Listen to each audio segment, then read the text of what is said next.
I know the feeling of invisibility. Do you? Have you ever had somebody's eyes slide past you to serve someone behind you? Have you ever had someone try to walk through you on the sidewalk or path as if you did not exist? Ever say something and have the conversation continue around you as if you hadn't spoken at all or weren't there? Ever had information passed out to everyone around you but not get your information packet? Ever been on a conference and had every participant's bio and picture in the program except yours? Have you ever been passed over for promotion to a leadership position when you knew you were more than qualified for that position? This is what invisibility can look like. This is what it feels like. For those of you who have not met me yet, I'm Dr. Carmela Nanton. I am founder of Carmel Connections Incorporated and certified leadership and executive coach. I focus on diversity and inclusion in women's leadership.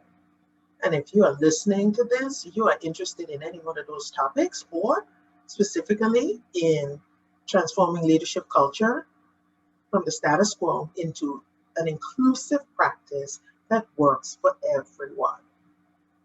So invisibility communicates a lack of importance, a lack of value, a lack of equality, and even a lack of humanity. And it results in the invisible person being marginalized and not being heard, and not being promoted. Ralph Ellison defines invisibility as a peculiar disposition of the eyes. He means that though people or leaders have eyes, something is wrong with their vision when they somehow can't see or refuse to see what and who is in front of them. Ellison also says that being on the receiving end of this painful and tiresome invisibility experience can be exceptionally frustrating. What does it mean for the workplace, leadership, and society? Well, leaders are called to have 2020 vision, right? 2020 has given us opportunity to scrutinize what is really going on in the workplace and in society. And yet, some leaders continue to keep on the blurred lenses of silence and inaction because they really don't want to change the status quo that they're familiar with. Leaders know that they need to make the workplace more inclusive, right? And that recruiting for diversity will benefit the company bottom line and give them a competitive leadership advantage. But we can still hear leaders like the Wells Fargo CEO say that there are no qualified executives of color available. Seriously? I beg to differ. The data shows otherwise.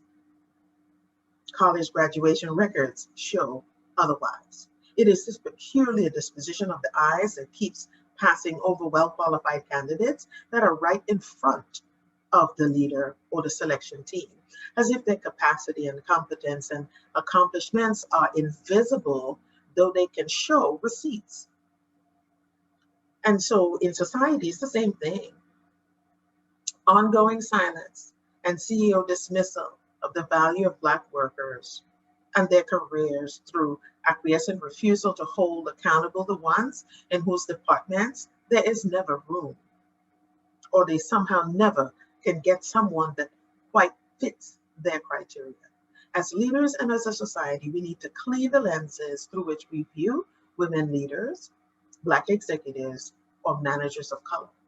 And we need to remove the peculiar disposition, tendency of invisibility that results in routine inequality, discrimination, and gender bias about some people in the workplace and in life.